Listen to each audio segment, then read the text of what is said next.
د آی پی ایل د ځینو لوبغاړو قیمتونه په ډاګه شول.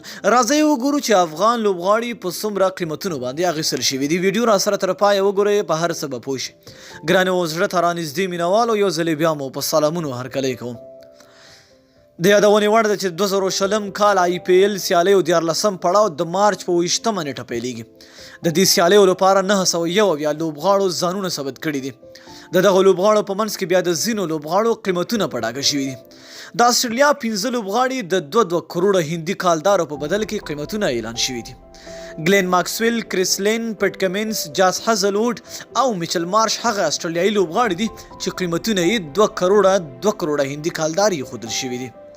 د سویلي افریقا فاست بالر ډیلسټن او د سریلانکا الراونډر انجیلیو میتیوز لپاره هم 2 کروڑه قیمت وړاندې شوی دی. دا اساسي قیمتونه یا بیس پرایس دي. د ډسمبر په 19 نیټه 15 ورځې وروسته به د هندوستان په کلکته ښار کې د لوبغاړو د پیر مراسم یا بولی چمتو شي.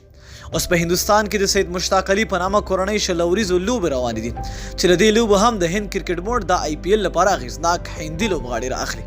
ماکسویل چې اوس مهال د نړیوال کرکټ څخه لرې دی او استراحت کوي، ګورو چې آی پی ایل کې د پیسو په بدل کې لوبیږي او کنه.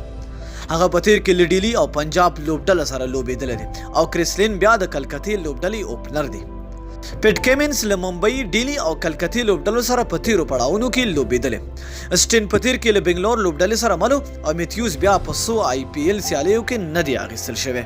هندي روبین او ټاپا بیا د 1.5 کروڑ هندي کالدارو په لیست کې دی. مورګن، ډیوډ وایلی، کریس ووکس او جیسن رای هم په 1.5 کروڑ قیمتونو بولی ته وړاندې کیږي. 3 افغان لوبغاړي محمد نبی اساخیل، راشد خان ارمان او مجيب الرحمن لال وړاندې د خپل لوبډلو خوا اخیستل شوي یا ریټاین شوي دي. راشد خان په 2013 میلادي کال بولې کې په 1,415,900 ډالر اخیستل شوی چې د 9 کروڑو هندي کالدارو سره معادل راځي. محمد نبی اساخیل په 1,55,300 ډالر اخیستل شوی. مجيب الرحمن په 4,29,000 امریکایي ډالر اخیستل شوی او ظاهر خان بیا په 94,380 ډالر د راجستان لوبډلې لخوا اخیستل شوی.